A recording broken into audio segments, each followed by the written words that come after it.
Boa tarde. Boa tarde ainda. Eu agradeço o convite de estar aqui, muito feliz de voltar a casa, né? Pus aqui no subtítulo da coisa, isso é sincero, não é uma coisa só para ser cortês, porque os anos mais felizes da minha carreira como professor e pesquisador foram, de fato, aqui, na academia, principalmente na área de economia. Nós temos muitos pavões, muitas pessoas arrogantes que sabem tudo e não ouvem nada. O clima cada vez mais difícil para debate de ideias. Onde eu estou dando aula hoje em dia é muito difícil, né? Eu converso sobre futebol com meus colegas, nunca sobre economia, né? E aqui é um ambiente que, mesmo trabalhando com coisas diferentes do pensamento dos meus colegas, eu sempre fui respeitado pelo tipo de pesquisa que eu faço, né? E o clima sempre foi de amizade, de respeito, de fato, com a diversidade de opinião, que é, de fato, uma espécie de liberalismo no mercado das ideias, né? Então, aqui, eu sempre considerei um ambiente muito adequado para a discussão de ideias, né? Então, é com muita alegria que eu volto aqui a casa e tenho a oportunidade de rever vários amigos aqui, né?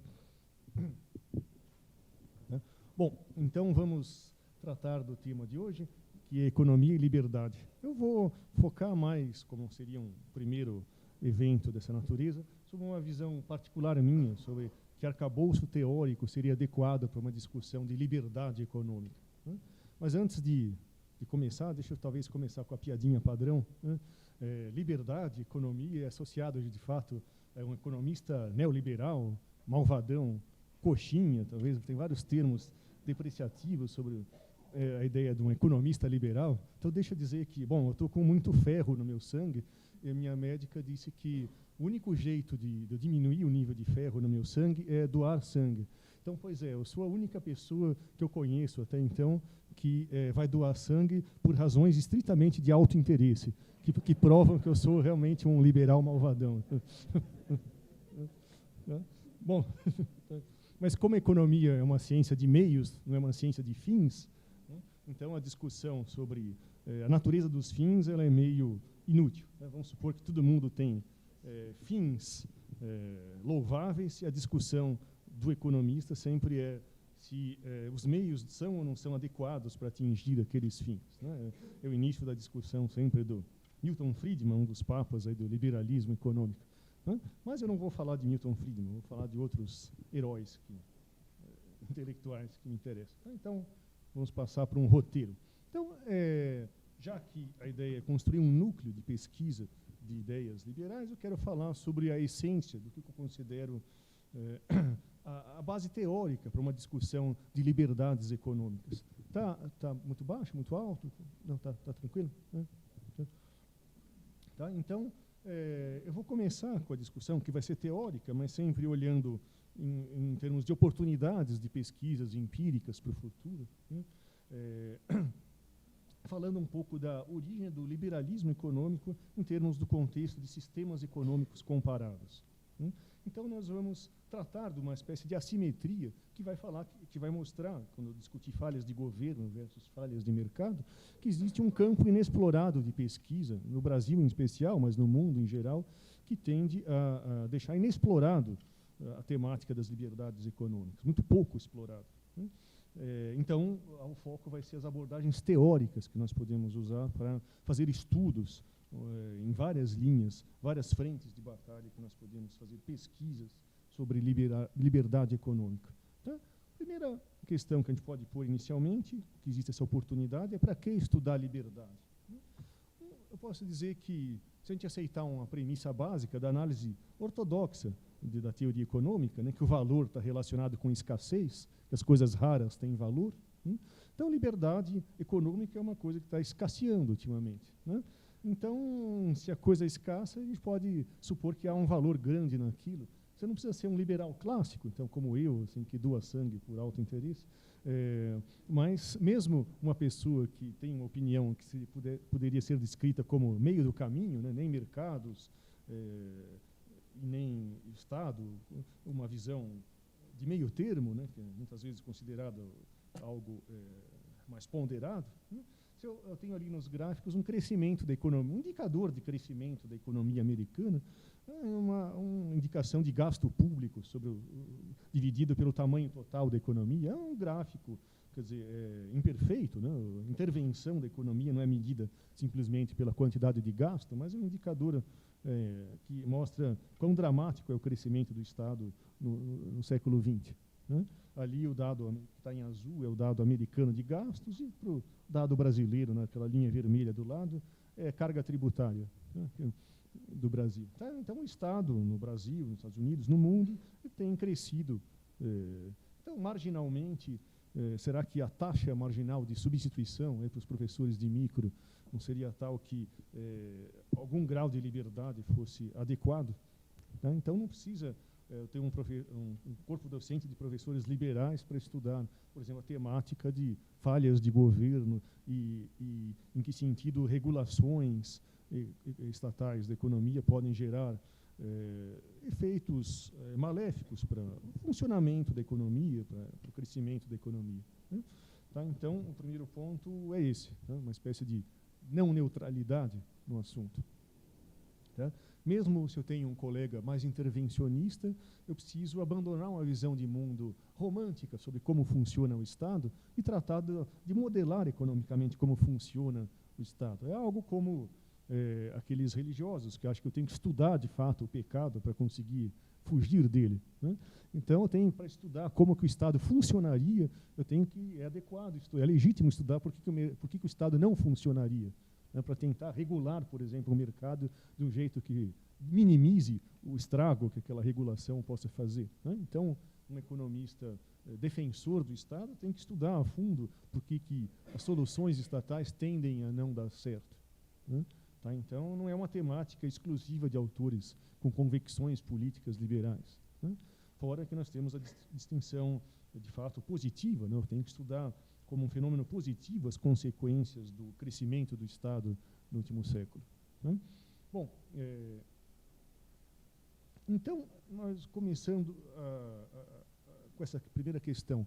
Existem irregularidades no que se refere aos efeitos da ação estatal na economia? Né? Então, existe uma teoria sobre o Estado intervenção, o Estado interventor.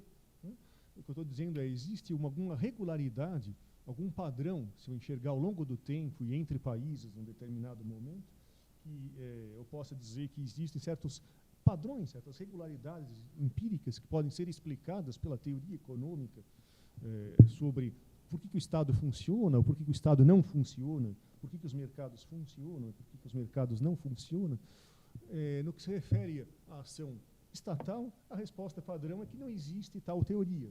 Geralmente, a gente tem ainda a visão do mundo do Estado como algo incorpóreo. Se eu tenho algum desejo, existe um estado, digamos, de pobreza. Então, eu vou dizer quais são as políticas que eu devo adotar para resolver aquela questão específica.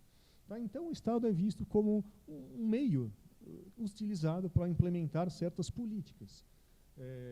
No entanto, com frequência, eu tenho o tiro saindo pela culatra. Né? Aquelas políticas não resolvem, geram resultados piores do que a situação que eu tinha inicialmente. Então, se há alguma falha dessa natureza, geralmente é atribuído a alguma falha de implementação, ou alguma falha moral, né? As pessoas foram corruptas, como se a corrupção surgisse fortuitamente ou fosse algo derivado daquelas pessoas específicas que implementaram aquela ação, aquele programa governamental. Né? Não como algo inerente àquilo lá, como um subproduto que se possa esperar sobre o funcionamento daquela ação estatal. Tá? Então, os problemas de falhas são problemas de implementação. Tá? Então, isso abre espaço para a gente estudar se não existe irregularidades nisso. Nós temos uma espécie de estoicismo, né, nesse sentido. Não existe uma teoria sobre falhas de governo. Não existem as teorias, melhor dizendo. Mas o que os economistas e todos os demais pensadores nas áreas de ciências sociais não incorporaram é isso, fazendo parte da nossa modelagem de como funciona uma política pública. Né? Boa parte disso, eu vou passear um pouquinho pela história do pensamento econômico, está não é a causa, mas é uma das causas, vou apontar duas, está relacionado a uma herança que nós temos do marxismo. Né? Então, a análise econômica marxismo fala em modos de produção. Então, eu tenho o capitalismo, depois eu tenho o socialismo. Tá? Então, uma análise de sistemas comparados pegam esses dois extremos, e uma economia mista não é visto como um sistema econômico em si, algo sujeito a regularidades. No entanto, nós temos uma teoria sobre o intervencionismo como um sistema econômico, que é a teoria econômica clássica. Adam Smith chama de um sistema econômico de liberdades naturais, que é uma aproximação do liberalismo, e contrasta com a economia do mercantilismo, né, que é, em muitos pontos, algo bem análogo ao Estado interventor moderno, né, e trata do sistema baseado em agricultura que existia na França. Então, era uma análise comparada, institucional, de como desempenham esses três conjuntos de instituições em termos de desempenho de geração de prosperidade. Né? Então, a análise do intervencionismo de um Estado grande era algo comum nos economistas pré-marxistas, e sob a influência do jeito de pensar, da visão de mundo, digamos assim, marxista, isso tende a desaparecer. Né? Então, isso gera um problema, por exemplo, que eu chamei ali da identificação automática da realidade com esse tal de modo de produção capitalista. Se existe, digamos, pobreza, um filme artístico que denuncia a pobreza, ele está denunciando indiretamente o capitalismo. Não existe análise sobre quais são as causas daquela pobreza. Basta denunciar aquela pobreza. Mas será que a pobreza não é fruto daquelas próprias escolhas políticas das pessoas que estão querendo acabar com aquela pobreza? Tá, isso é uma possibilidade lógica que a gente tem que levar em conta, e era levado em conta da análise institucional comparada dos economistas clássicos, que tende a desaparecer. Então, eu tenho uma análise que vai comparar um ideal teórico com o mundo real, e o mundo real sempre identificado com o que seria o ideal das pessoas que pensam diferente de mim. Então, se eu sou o liberal, eu sou o malvadão, porque eu sou o defensor da pobreza, eu seria insensível em relação à pobreza. Né? Não como uma pessoa que atribui a pobreza a causas diferentes. Né? Então, a análise fica, por definição, viciada nesse termo. Não que alguém não possa ser marxista, mas o marxista tem que reconhecer que as pessoas podem partir de referenciais teóricos diferentes. Tá? E então, o que a gente deve fazer é analisar uma economia mista como um sistema. Talvez os problemas de estagnação econômica sejam inerentes a um tipo de economia mista existente. As instituições monetárias talvez sejam a causa dos nossos problemas. Então, eu não posso usar uma espécie de fatalismo institucional. Aquele modo de produção capitalista, ele necessariamente gera aquele tipo de instituição, como, por exemplo, as instituições monetárias que nós conhecemos. Todos os frutos de Bretton Woods, Banco Mundial, FMI, bancos centrais, mais modernamente, será que isso é inevitável? É um fruto evolutivo necessário de forças produtivas que se desenrolam ao longo da história? Não necessariamente, né? Mas se eu acreditar nisso, que é uma visão de mundo possível, eu bloqueio, a priori, por definição, qualquer tipo de análise de um mundo que funcione com bases diferentes. Que o liberal ele não tem ninguém para votar. Né? O mundo é sempre visto como o mundo é o mundo neoliberal, no entanto, não existe nenhum político que agrade um liberal. Isso soa meio esquisito. Né? Então, alguém que não é liberal tende a gostar de certos políticos. Né? E, ao mesmo tempo, um economista liberal é um órfão nas eleições. Ele não tem vontade de votar em ninguém, porque não tem nenhum político que represente minimamente as ideias. Né? Mas como que ele é um defensor do status quo, se qualquer programa de qualquer partido político gera asco a um economista liberal. Então, isso é extremamente esquisito. Né? Tem a ver com essa identificação automática que exclui da análise uma visão de mundo baseada, um diagnóstico qualquer baseado no capitalismo. Reparem que eu não estou condenando, entrando no mérito da visão de mundo marxista. Eu estou clamando espaço para que pessoas que não se encaixem, né, não comunguem dessa visão de mundo, possam exprimir suas opiniões políticas. Tá? E essas opiniões políticas elas são travadas por definição, né, como algo que está relacionado com a defesa do status quo. Né? Bom, mas, embora essa visão de mundo, digamos, quase socióloga, sociológica seja prevalecente, a teoria econômica evoluiu. A partir da Revolução Marginalista, essa data, 1871, a teoria econômica deixou de ter um foco exclusivo na ideia de produção. Né? Eu passo para o lugar de ter um problema que é uma relação entre meios e fins. Né? Então, eu tenho que olhar não as boas intenções dos fins, mas se os meios são adequados para atingir certos fins. Né? Aquela citação do Milton Friedman que eu estava fazendo no começo. E quando eu levo em conta que o problema econômico não é um problema de a produção é dada, e a produção passa a ser problematizada, ou seja, eu tenho que saber o que produzir, quando produzir, aonde produzir, isso faz parte do problema econômico fundamental, nós colocamos o que a gente chama de problema da similitude formal. Qualquer sistema econômico tem que resolver o problema locativo. Né? Então, o problema locativo, saber como que usar os recursos de forma econômica, é algo que ocorre tanto no socialismo, quanto no capitalismo, quanto no, sei lá, numa sociedade feudal ou numa sociedade antiga. O faraó do Egito antigo, se ele decidir alocar recursos escassos para produzir uma pirâmide, existe um custo de oportunidade, né, que é deixar de ter alimentos, bom, folcloricamente, papiro. Né? Então, estou fazendo um cálculo de lucro e benefício.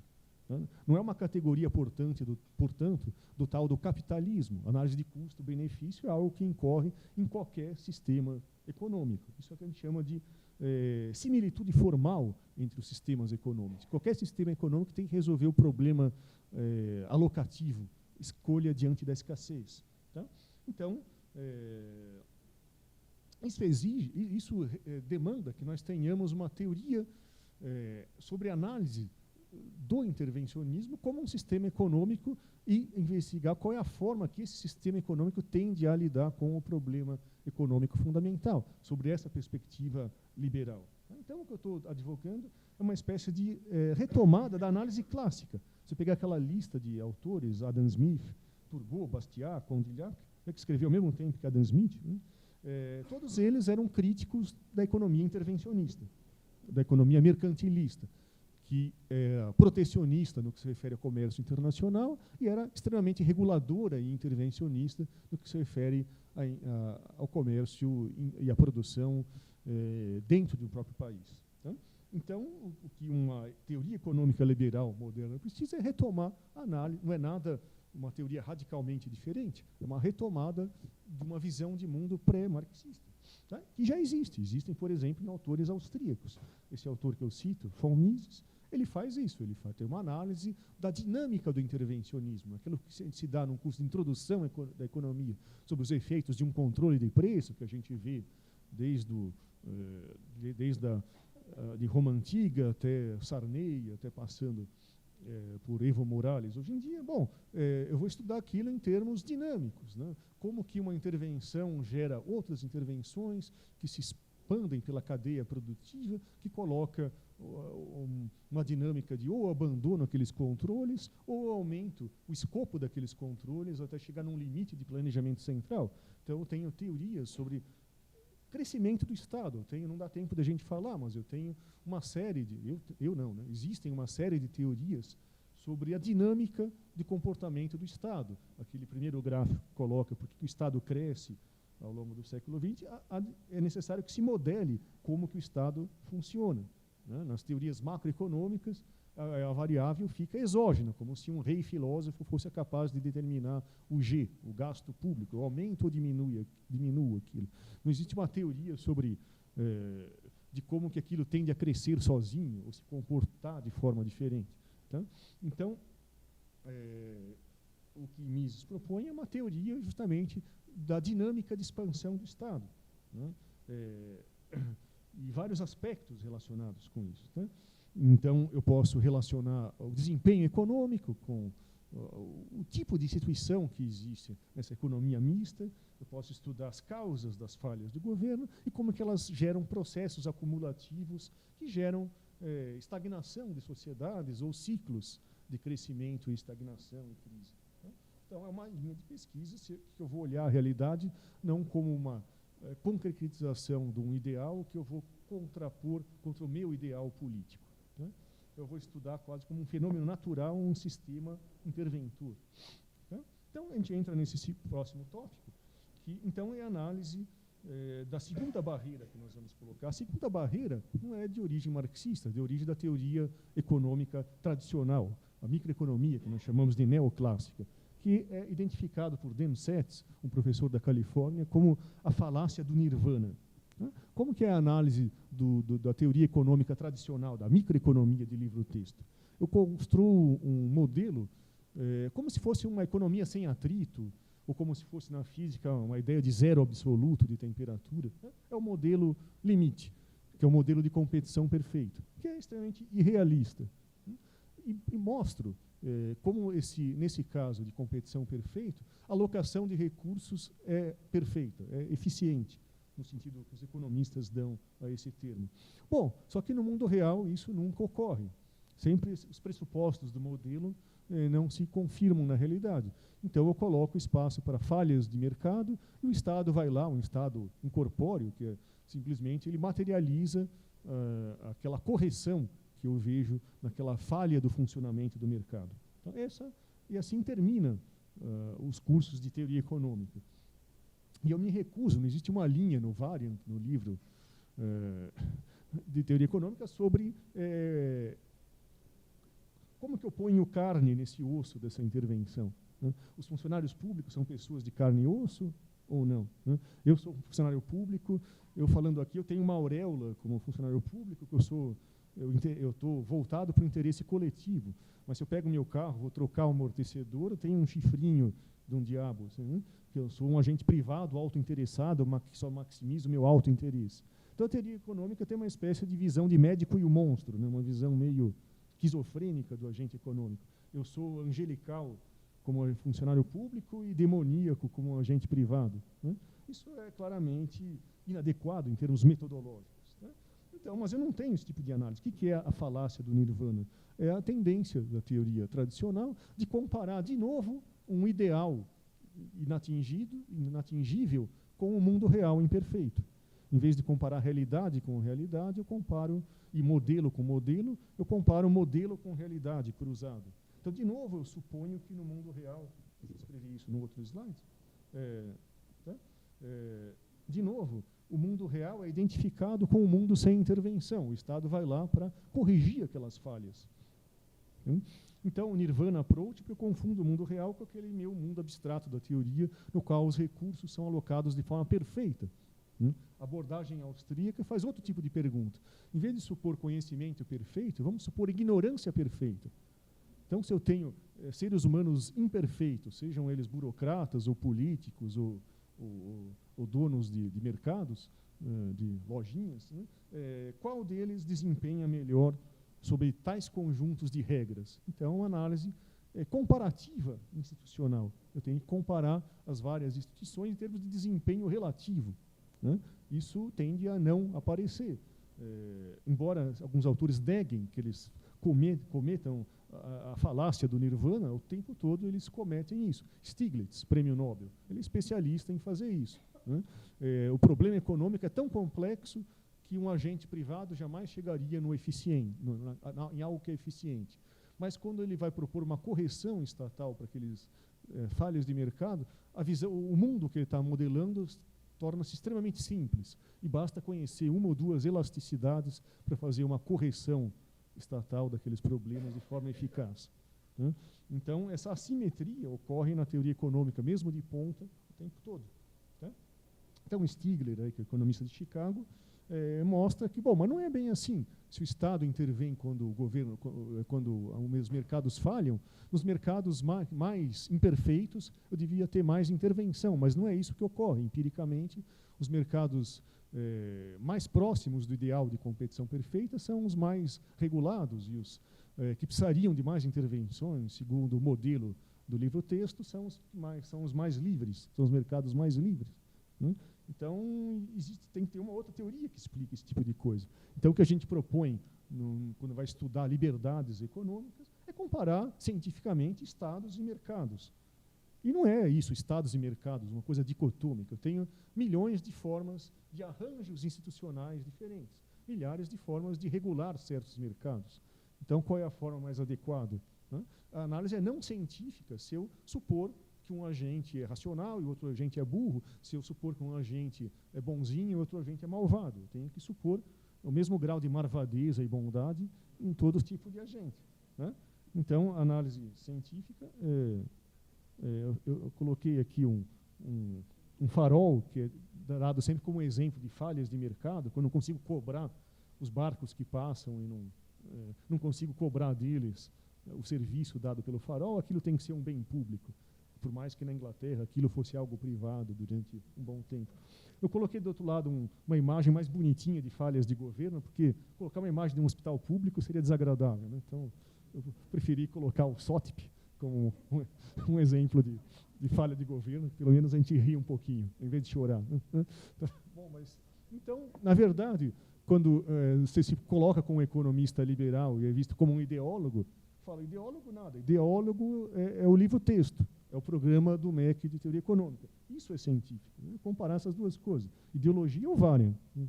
Ciência é o que faz os economistas que eu gosto.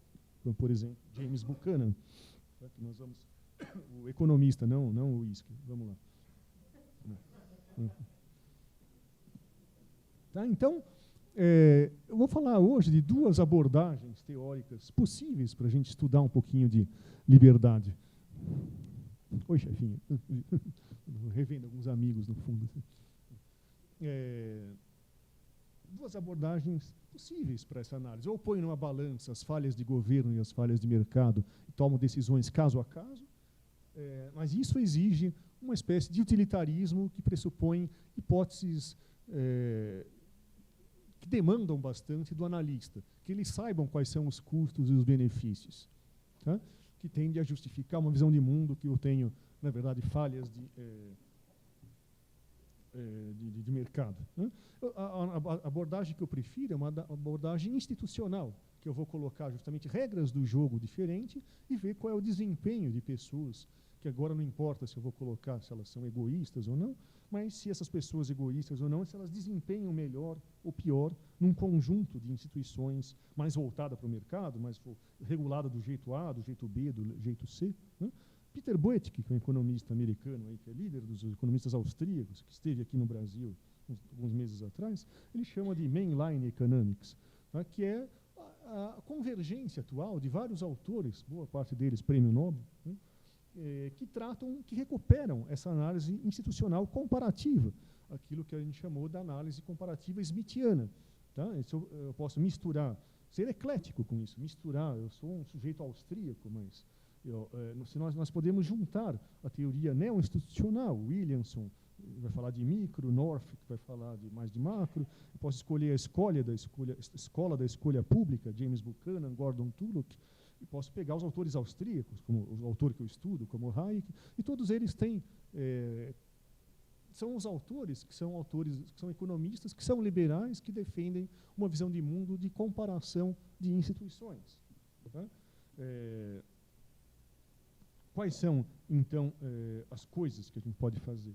Olhar várias dimensões de crescimento econômico, que tipo de instituições levam à prosperidade ou à pobreza, ou regiões de um mesmo país, regiões de uma mesma cidade, depende do tipo de instituição que nós estamos levando em conta, né? Instituição informal ou instituições legais mais formais, né? Nós podemos tratar do ciclo econômico e as instituições monetárias, que gera mais ou menos estabilidade. Nós podemos entrar na questão da regulação, que induz mais eficiência e inovação, que tipo de conjunto de instituição que leva aquilo, ao contrário da visão que eu vou analisar caso a caso, quais são os custos e benefícios envolvidos na regulação de um certo mercado, que aí vale a velha questão americana, se você é tão esperto, por que não é milionário, né? Se eu sei quais são os custos e benefícios envolvidos naquele mercado, por que eu não vendo essa informação e viro milionário, né? O economista tem essa arrogância de supor que tem esse conhecimento, tá? E não tem o conhecimento. Então, o economista liberal supõe uma análise institucional, que eu sou capaz de fazer comparação institucional, sem que eu saiba caso a caso quais são os custos e benefícios específicos. Então, vamos abrir nosso campo para não olhar o mundo como o tal do capitalismo, mas olhar o mundo como combinações, mixes diferentes de Estado e mercado. Então, eu posso olhar, por exemplo, só como um exemplo, a ideia de índices de liberdade econômica. Por exemplo, vamos pegar o índice de liberdade econômica dessa fundação, né? Eu tenho lá 10 dimensões que vão olhar a qualidade dos direitos de propriedade, vão olhar o aspecto de sujeição à corrupção para abrir um negócio, quantas mãos eu tenho que molhar, né? Comparando país com país, né? Olhando a dimensão de tamanho do governo, sobre quão complexo é o sistema de impostos, né? A natureza, o tamanho e a natureza dos gastos do governo. Qual é a liberdade que as pessoas têm para abrir negócios, para fechar negócios, qual é a mobilidade que nós temos de mercado de trabalho, qual é a estabilidade monetária, qual é a liberdade de comércio internacional e assim por diante, ou de transacionar com vários instrumentos financeiros e moedas diferentes. Tá? Então, nós podemos pegar esse índice e olhar o mundo, né? E olhar o mundo, ele é diverso, né? Então, esse índice classifica... Obrigado. Obrigado.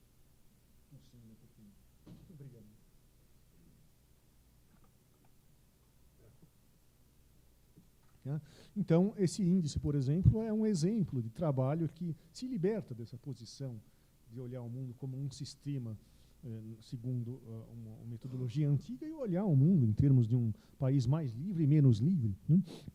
Como essa visão de mundo. Eu tenho países mais verdinhos, que são mais liberais, até o vermelho, que é um país menos liberal, né?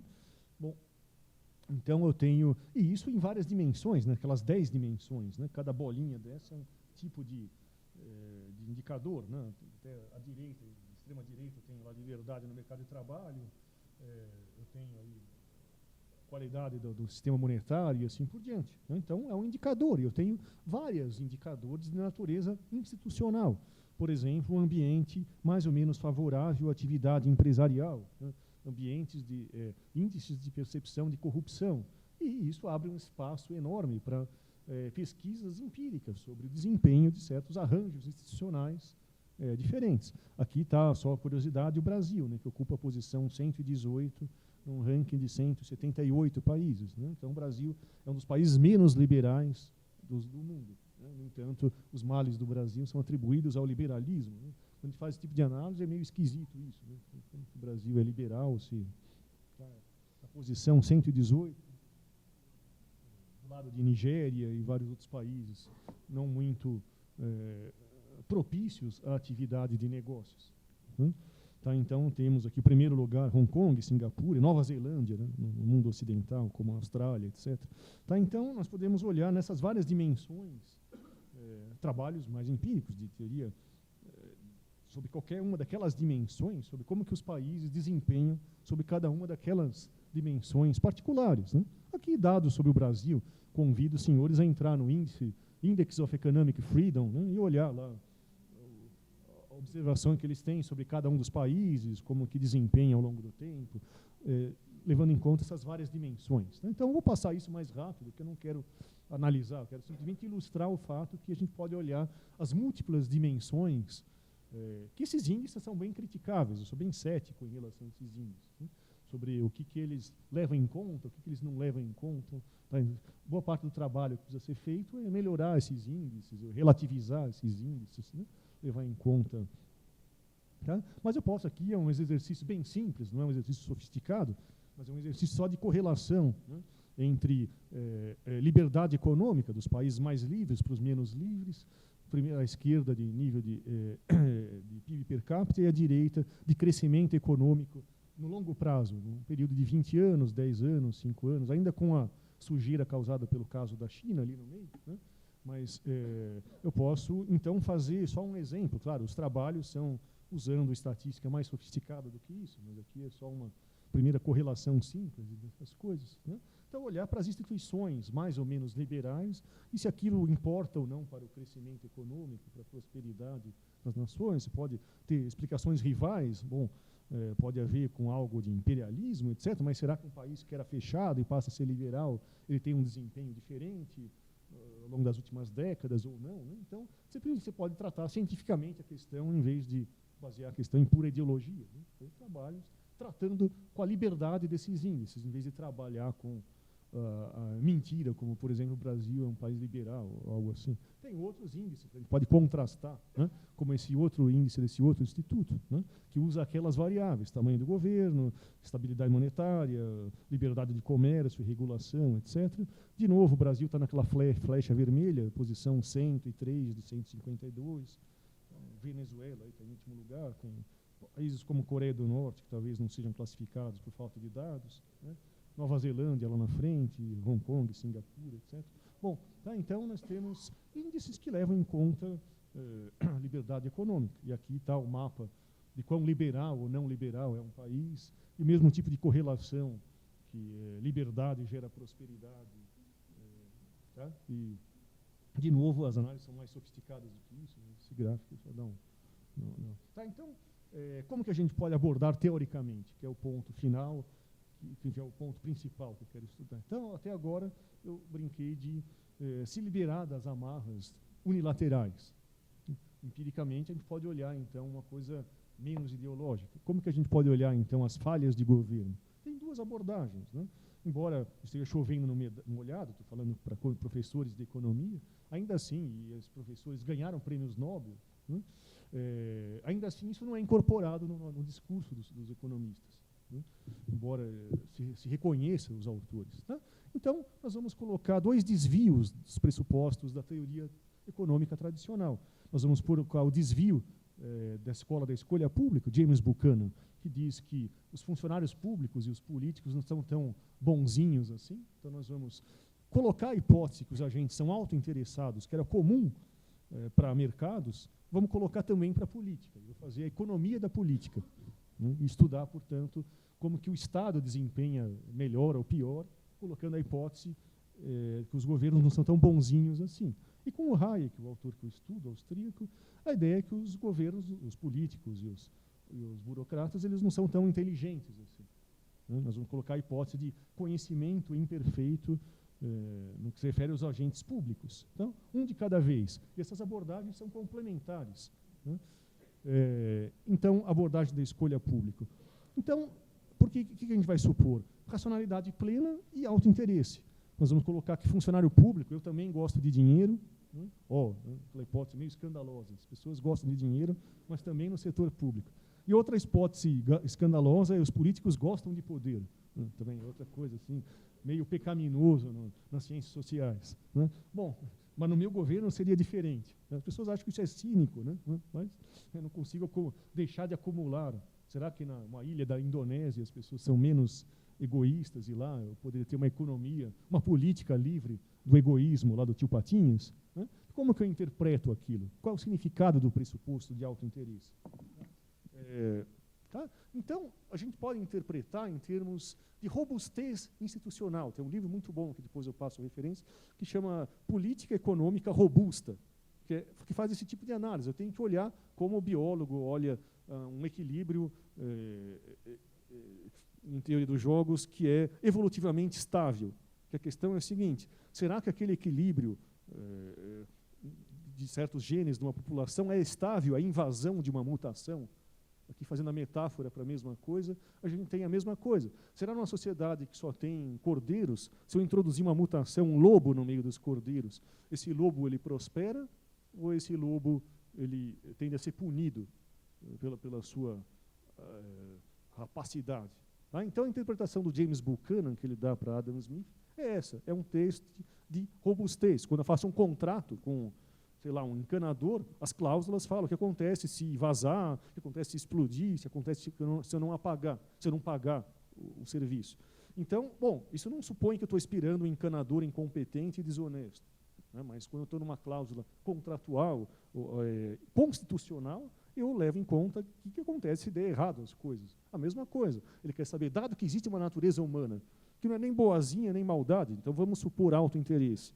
Se eu tiver instituições que levam a competição, eu tenho, por outro lado, instituições que levam a monopólios, como numa economia mercantilista, como uma economia intervencionista, então, será que é mais fácil ganhar dinheiro sendo amigo do rei, ou será que é mais fácil ganhar dinheiro acordando às 4 da manhã e fazendo um pão bom, fresquinho e barato. Né? É da bondade do padeiro que se espera a refeição, é a frase do Adam Smith. Ele não está fazendo um elogio ao egoísmo. Está dizendo que pessoas egoístas, num ambiente competitivo, fazem um pão crocante e barato e acordam às 4 da manhã. Mas, por amor à pátria, ele abriria a loja às 10 da manhã e faria um pão murcho e duro e caro. Né?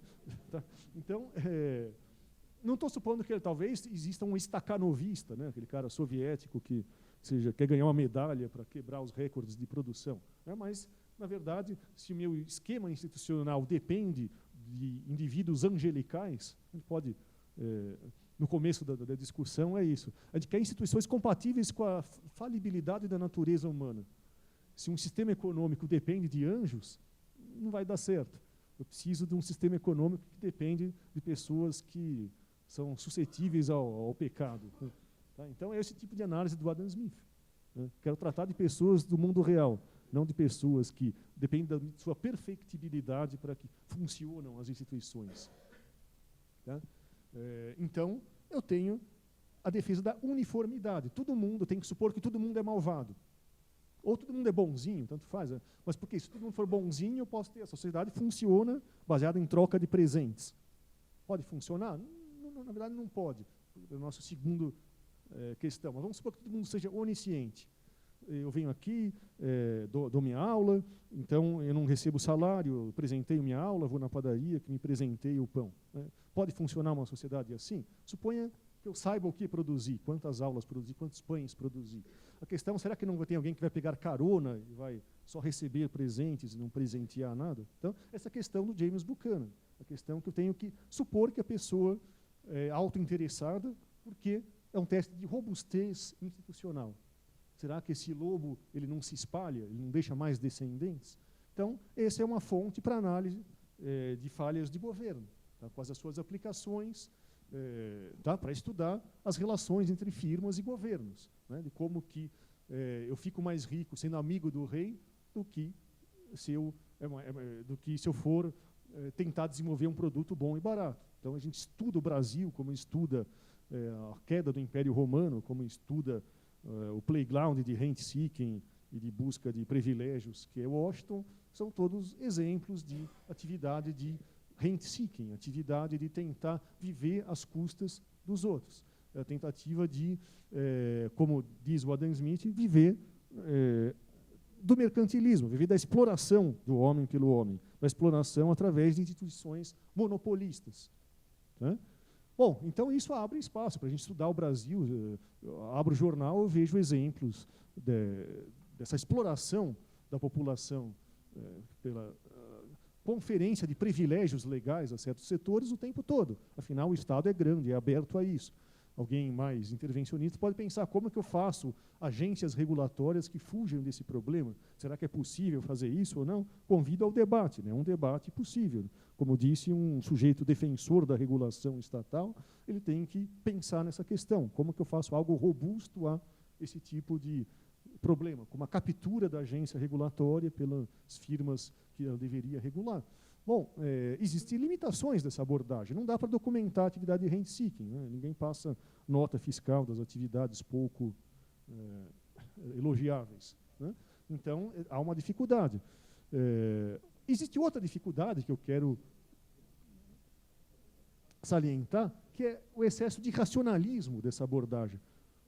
Como um marxista chamava um economista liberal de psicofanta do capital, o sujeito que vai lamber as botas do capital, aqui a discussão é a mesma coisa. Né? Essa teoria, como ela é hiperracional, ela supõe que se alguém defende o protecionismo é porque ele está ganhando dinheiro com isso. Ele trabalha para uma empresa que tem competidores internacionais. Então, ele atribui espaço nenhum a questões ideológicas e a questões de ideia de surgir tiros pela culatra, resultados não intencionais. Tá? Então, isso torna complementar, eu já vou encerrar aqui, senão estou monopolizando isso, e falar rapidamente da segunda abordagem. Né? A segunda abordagem é da escola austríaca, que ela vai supor que as pessoas são angelicais, mas ela vai supor conhecimento falível. Né? Então, vai estudar falhas de regulação segundo outra abordagem, segundo uma abordagem na qual os agentes falham, os agentes públicos falham, porque eles não sabem o que deve ser feito. Então, nós temos que contrastar uma teoria de processo de mercado com a teoria da competição perfeita. Tá? Eu vou colocar isso do mais rápido possível para não monopolizar isso. Estou vendo que eu passei do tempo. Né? Tá? Então, o que eu estou fazendo com a escola austríaca? Eu vou supor que existem agentes estúpidos. Eu vou partir da hipótese de ignorância perfeita, não de conhecimento perfeito. As pessoas são angelicais, de novo, mas não são tão espertas assim. Então, eu vou colocar a competição, como Adam Smith, de novo, colocava, como um processo de rivalidade entre visões de mundo diferentes. A regulação falha porque ela coloca uma concepção de mundo. Só que a competição deve ser valorizada porque ela é um processo de descoberta. Eu não sei quais são...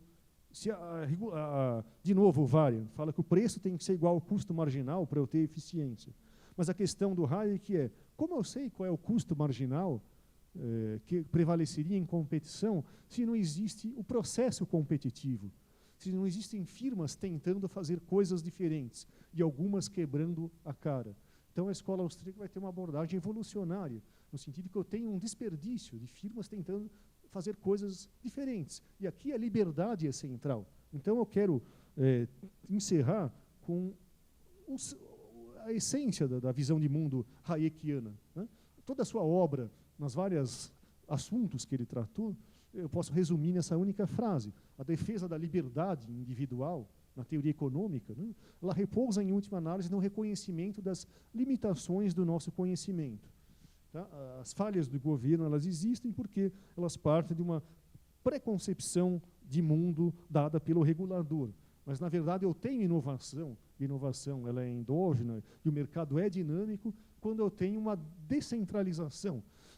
Se o conhecimento for falível, eu não sei, as minhas teorias podem ser falhas, e o problema alocativo de alocar recursos escassos a fins alternativos é muito complexo, né? Então é necessário que haja liberdade para que pessoas tentem coisas diferentes. Se as pessoas tentarem coisas diferentes, eu vou ter o sistema de preços funcionando como um mecanismo de eliminar erros. E aí vai ocorrer aprendizado, que em última análise é coordenação de planos e crescimento econômico, que aumenta o grau de complexidade do problema econômico.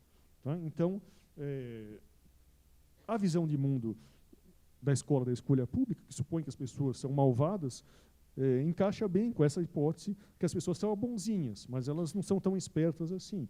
Essas são as duas ferramentas teóricas básicas para a gente estudar por que uma certa regulação do Estado não funciona, por que certo arranjo institucional não gera inovação tecnológica num certo mercado. Tá? Então, a gente pode estudar, eu sugiro, para a gente estudar as condições institucionais, as duas vertentes colocam uma análise institucional. Quais são as condições ambientais necessárias para que haja prosperidade? E a prosperidade depende da diversidade. Quanto mais complexo for o ambiente, mais eu dependo da diversidade, da liberdade de pessoas tentando fazer coisas diferentes. Tá?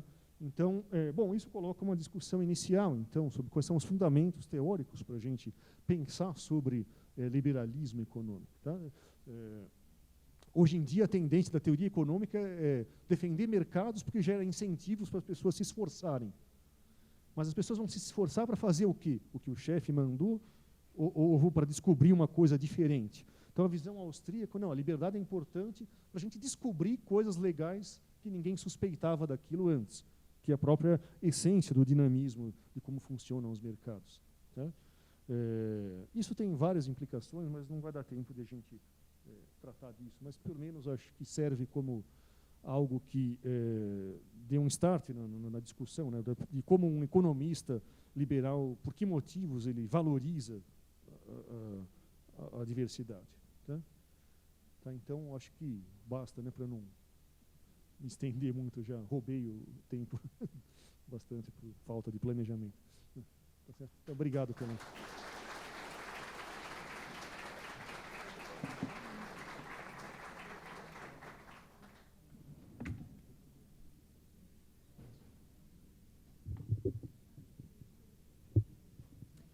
Agradecemos o Dr. Fábio Barbieri pela apresentação e agora passamos para a apresentação do próximo palestrante.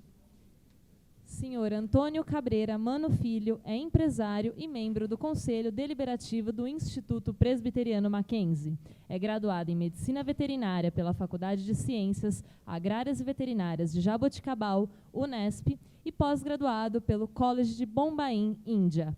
Foi ministro da Agricultura e Reforma Agrária, também foi secretário da Agricultura e Abastecimento do Estado de São Paulo, presidente do PFL, presidente do Instituto Tancredo Neves e é diretor da Sociedade Bíblica do Brasil. Foi presidente da Associação Brasileira de Criadores de Búfalos, vice-presidente da International Buffalo Federation, seu representante máximo para o continente americano e benemérito do Sindicato Rural de Santarém. Passamos agora a palavra ao senhor Antônio Cabreira para apresentar a visão de liberdades econômicas sob a perspectiva do mercado.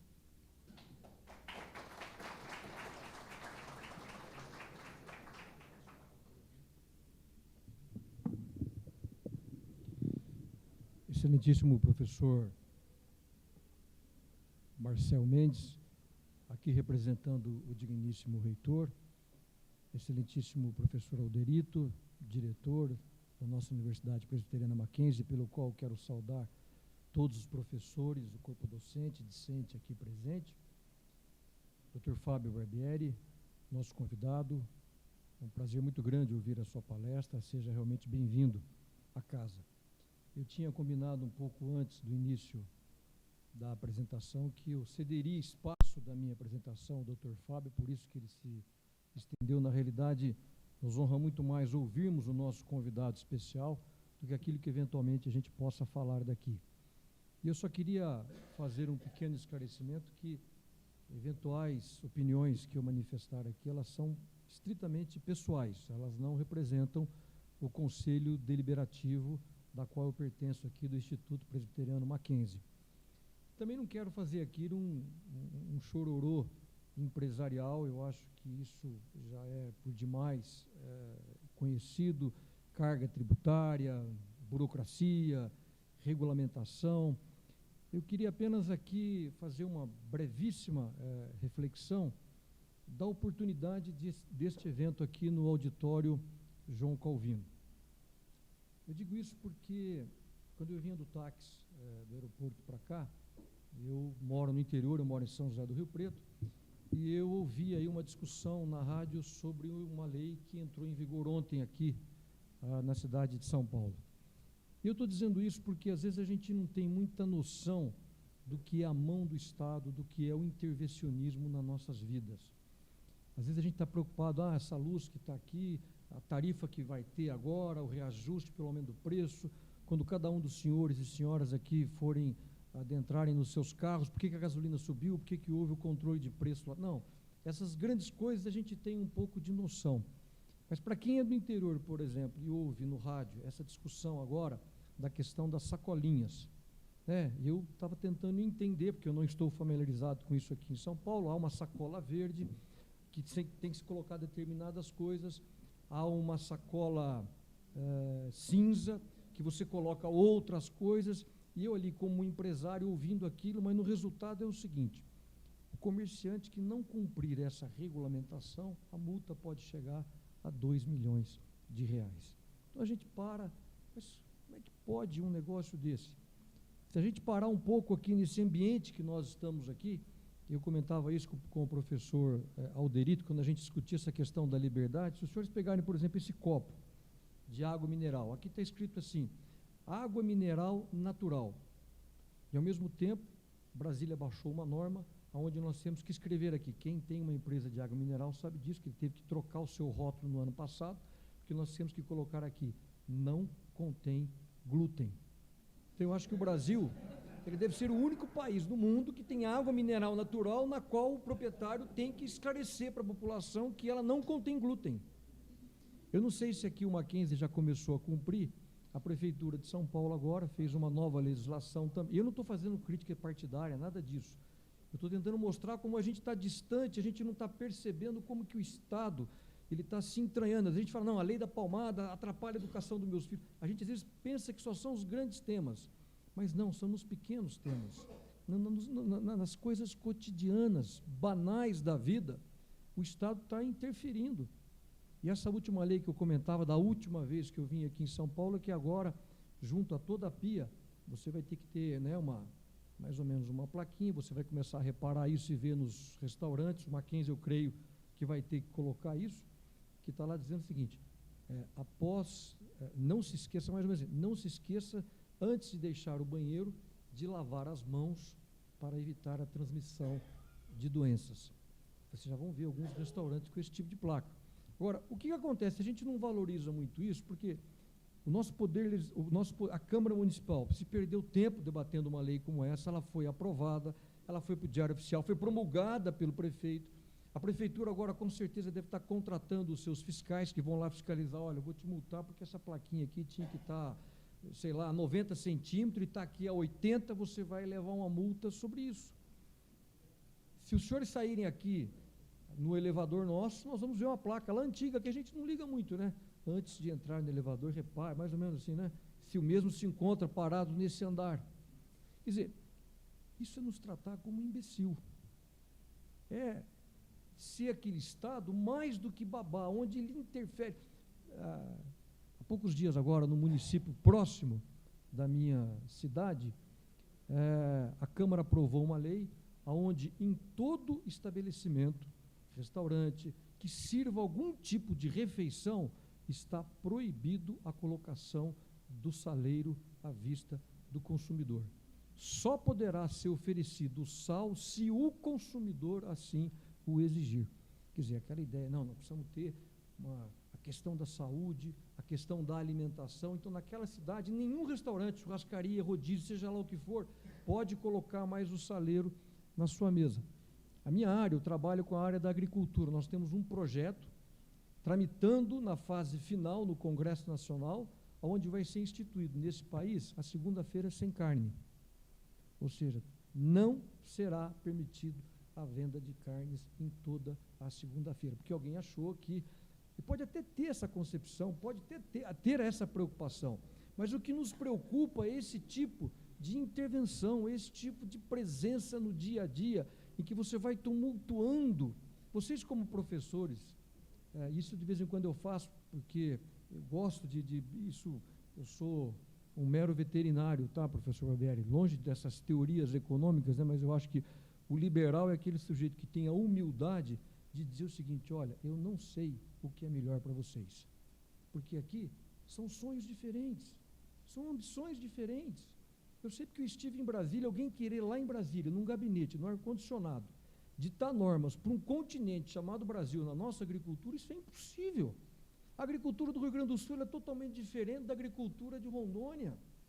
Então, aqui nós temos sonhos diferentes, que cada um sabe o que é melhor para você. Não há como você querer, e é isso que o Estado, às vezes, começa a interferir. E se vocês fizerem uma pesquisa, por exemplo, junto aos seus alunos, pergunte aí quantos chegam e falam assim: não, olha, professor, eu quero abrir uma empresa.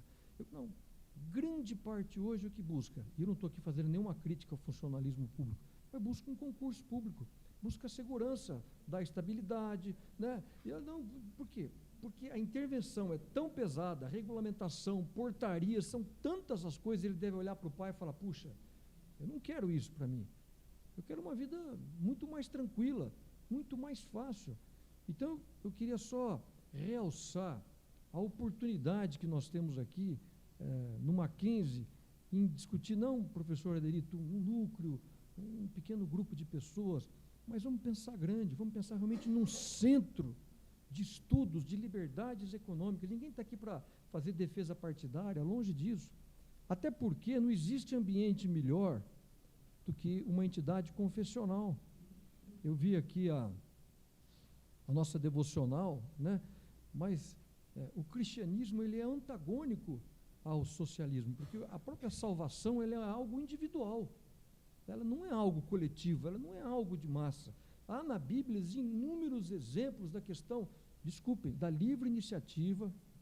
Não há na Bíblia nenhum tipo de exemplo de socialismo, de coletivismo. Se a gente pegar aí, é engraçado, às vezes a gente tem medo de misturar esse empreendedorismo com o cristianismo. Não. Longe disso, eu não estou nem tocando na reforma protestante, a ética protestante, o espírito do capitalismo, longe disso. Se a gente for lá nos princípios, quando você vê lá o 8º mandamento, não furtarás. O que é isso?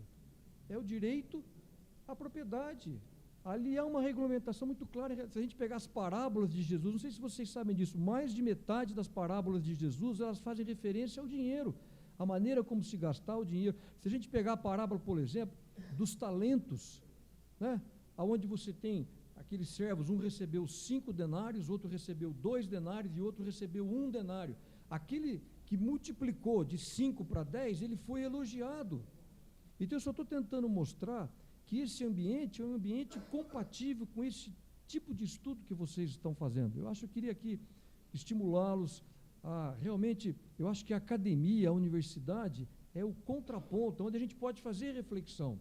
Porque hoje o que a gente vê e percebe e lê, a maioria das escolas de economia, a maioria das nossas faculdades, elas pendem para o lado do intervencionismo, da presença do Estado, da regulamentação.